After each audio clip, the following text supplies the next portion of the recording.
Addiction is not just for bad people or scumbags, it's a universal disease. River Phoenix, the squeaky clean vegan who brightened up Hollywood with his energy and charm.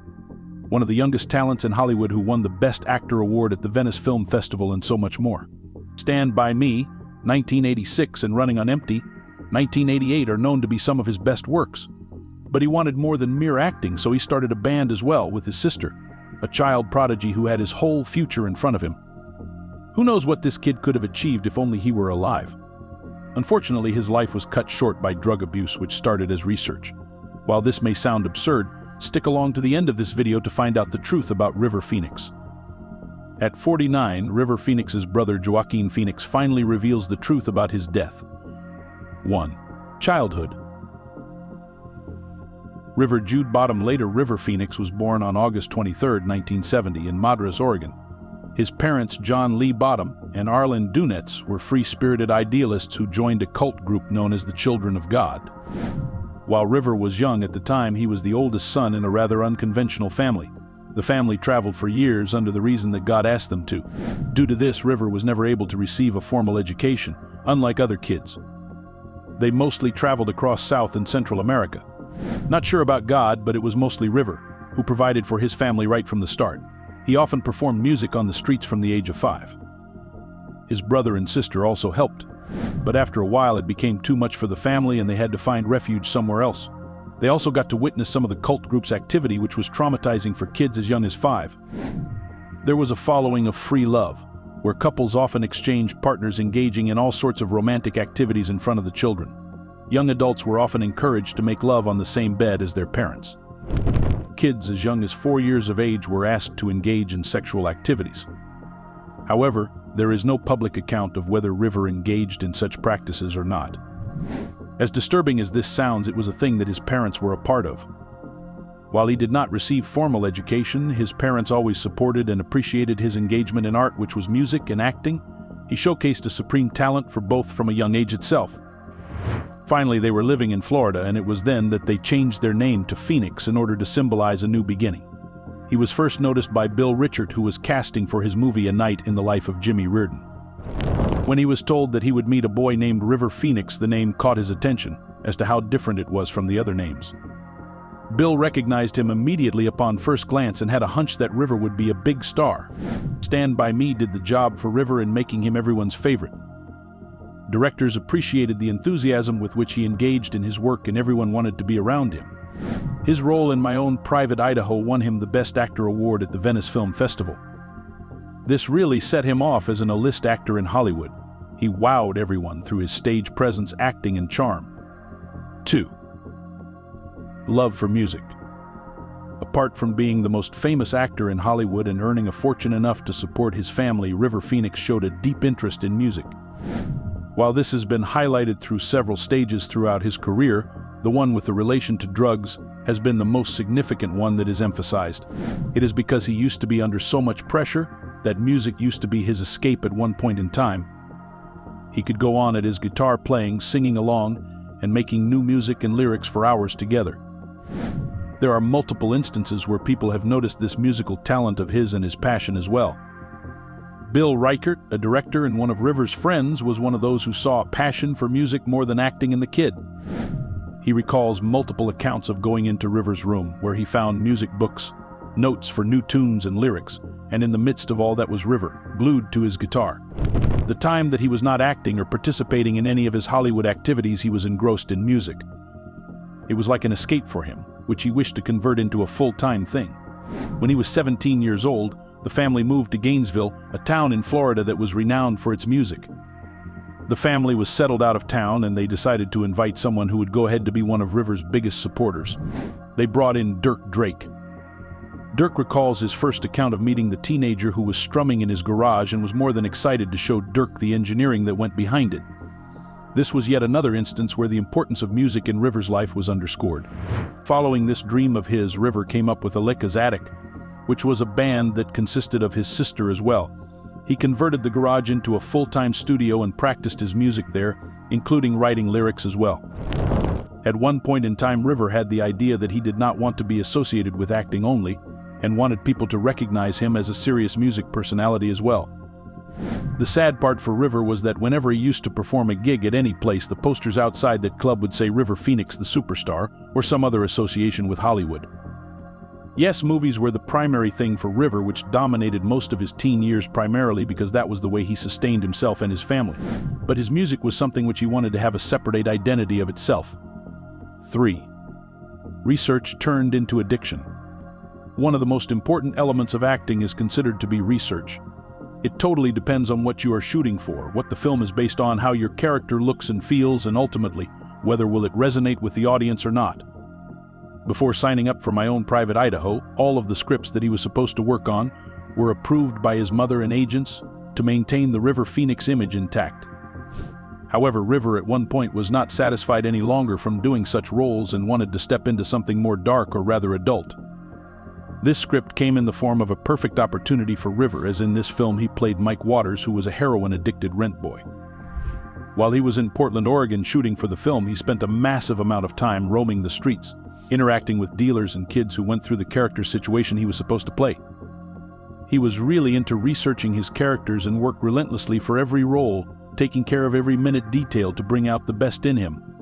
His friend agent Matt Ebert was involved as well. Matt recalls the time as being the underbelly of all of Portland, trying to scrape up some history. We're looking for it because we have to recreate it.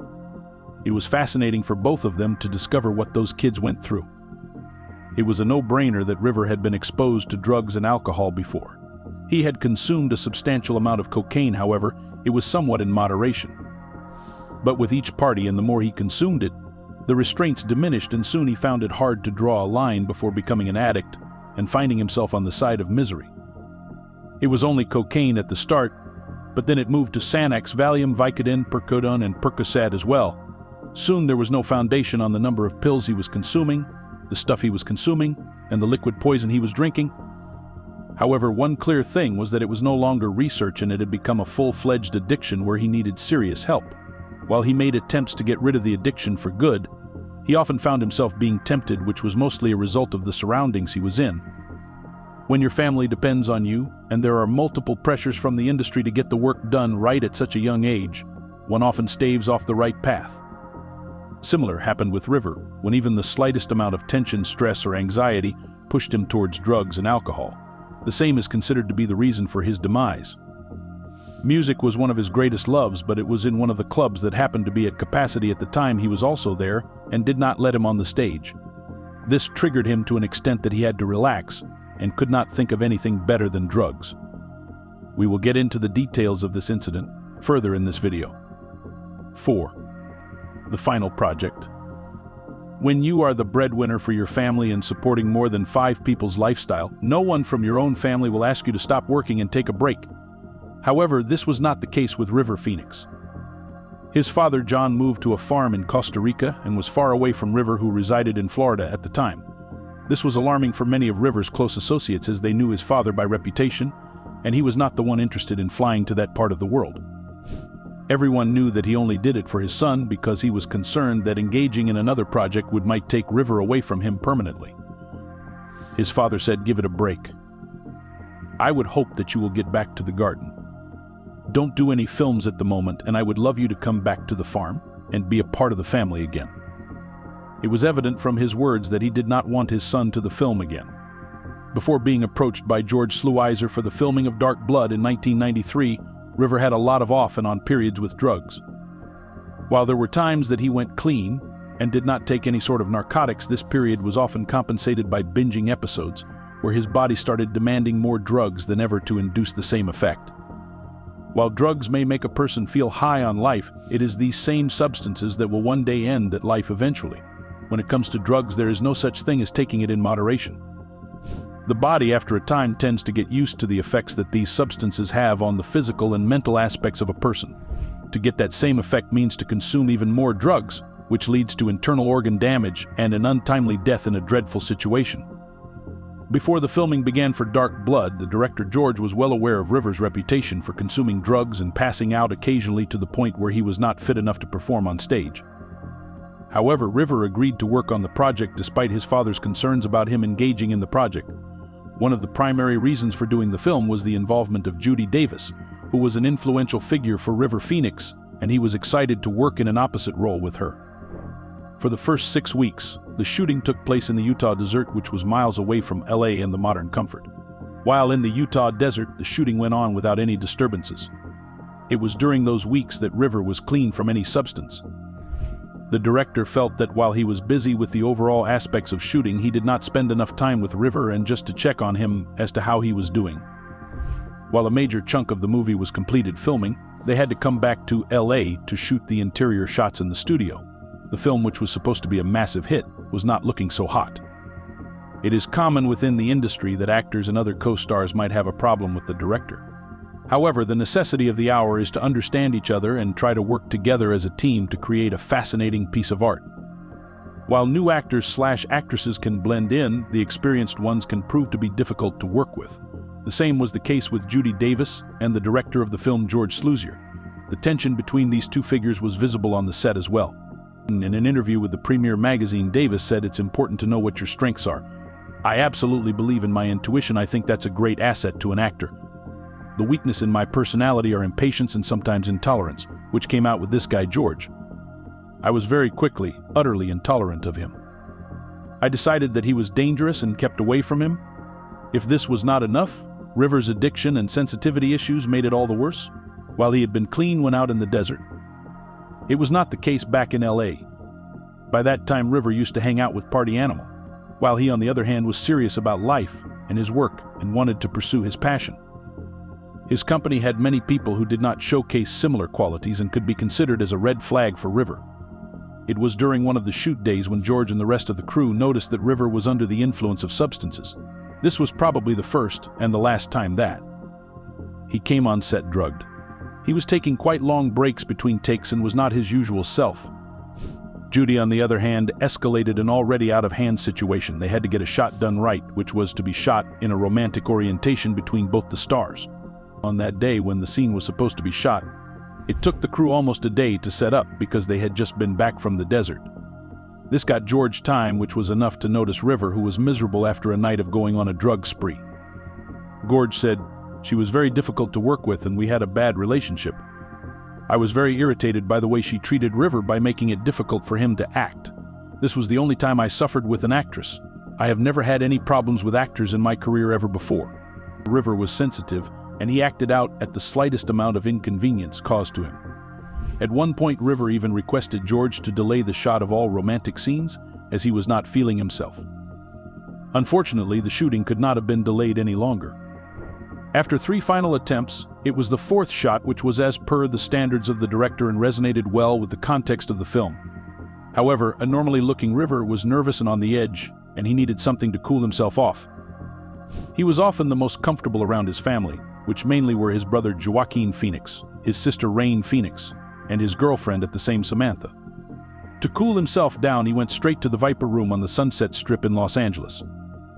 Now, drugs and alcohol were relatively a lifestyle of the young in LA at the time, but thanks to River's unyielding passion for music, he was involved in that for a while before eventually consuming drugs for the final time in his life. But what went so wrong that he decided to inhale a cocktail so potent it ended his life? 5. A permanent escape. It was after spending some time in the hotel that River, along with his sister Rain, brother Joaquin, and girlfriend Samantha, showed up at the Viper Room on Sunset Strip in Los Angeles, which was owned by Johnny Depp. Rock music was at an all-time high at the time in LA, and there were many who River appreciated in terms of music and playing instruments, being a hardcore music lover himself. The club's overall atmosphere offered an opportunity for River, who engaged with his music idols on a more personal level outside the spotlight of Hollywood. Clubs at the time were at their peak capacity and more often than not, crowded to an extent where most of the people were just present there to get high on drugs and alcohol. It was around the same time that River had started to express his love for music even more and wanted to perform with some of the best people in the game who were present there in the club that day. The list included John Frusciante, the guitarist for the Red Hot Chili Peppers band. He had a reputation for being raw and full of energy, both of which aspects were appealing to River. His gig was one of the most anticipated ones for the night. Along with him, there was Flea on the list, who was the bassist for the same band. For River, it was like a dream come true. Despite being one of the most successful and established actors in Hollywood at the time and earning millions through his acting career, he deeply acknowledged and respected music. The first instance of his passion for the same showcased through his band, which he created with his sister, and was all set to take it up full-time in the coming future. Whatever chance he got to take a break from acting and dial down from all the stress and anxiety, he shifted to music without a second thought. Flea was one of the people with whom River had formed a deep connection. He met him on the sets of My Own Private Idaho. Working as a small-time actor, Flea had a role in the film. While working together in Oregon, they shifted to the director's house for the time being, and the movie shoots were followed by playing music together for long hours. Whereas River was taken aback by Flea's musical talents, Flea, on the other hand, deeply admired and appreciated River's acting skills. Common interests made up for a great chunk of the reason for both of them to be friends. They immediately clicked and became like brothers. The excitement that he would get to perform with his ideals kept him sober for a while. It was later during the evening that River made his way up to the stage and asked if he could play. However, as we mentioned earlier, the club was overcrowded, and there were more than the required number of musicians who were supposed to be present that night to perform. Sources confirmed that it was his best friend Flea who neglected him from coming to the stage. This broke River's expectations, and he went into an anxious mood immediately. This was the tipping point for River, and he mingled in the crowd looking for drugs. In Hollywood parties like these, drugs were something that was commonly available if you had the right sources to get it from. It was mostly cocaine and heroin that were popular. Being involved in the dark side of Hollywood was a major trend at the time, and River was not far behind in catching up. The sad part is that no one was aware that this would be the last time they would get to see him consume drugs or see him at all. 6 moments before his demise, he got his hands on some cocaine and heroin. The exchange as well as the consumption of drugs happened in the bathroom. What he consumed is known as a speedful, where he mixed both the drugs and snorted them together. His body went into an alarming state immediately as a result of the side effects of what he had just consumed. The reaction almost kicked in immediately, which began with mere vomiting in the toilet. His friend Matt explains it through an analogy, saying, "It is like a Russian roulette. When it works, and when it doesn't, you die." Sources confirm that the speedball was responsible for this reaction. The cocaine made his heart beat fast, while the heroin, on the other hand, asked the body to calm down. Someone offered him a Valium tablet to help, but it did nothing to stop the reactions that were occurring in his body. Pleasant Geeman, an author and a journalist, was present at the time. They heard talks in the bar that a really cute boy was lying down passed out in the hall and was not able to catch his breath. It was later she came to terms with the fact that it was none other than River Phoenix, which shocked her.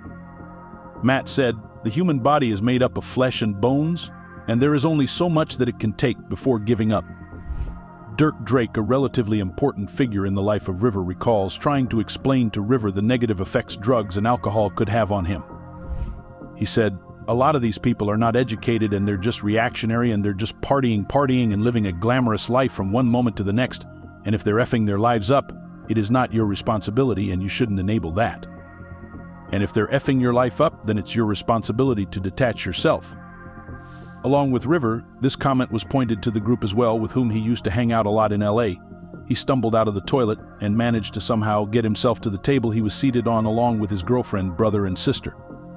While people were aware that River was not feeling all right, no one was aware of how severe the situation actually was. What escalated the situation so much was his constant drug on and off period. There were times when he was clean and his body lost all tolerance to the substances he consumed. But then another binge episode of drugs only brought him closer to drugs, as a sudden consumption then surprised the body. This time it got so bad that the body went into a complete shock. When the people around him, his family and girlfriend, saw him getting worse, they decided to step out of the club so that he could get some air. But to their despair, as soon as they hit the street, River started having seizures and everyone went straight into panic mode. After all, everyone there was just kids, who were not able or equipped to handle such a situation. It was later that his brother Joaquin called 911 and informed them of the situation at hand. The paramedics took a full 4 minutes to arrive, including the additional time it took for his brother to make a call. By then his breaths were shallower than before and his heart was not pumping enough blood into his system. The paramedics tried to restart his heart right then and there as immediate measures, but it did not work.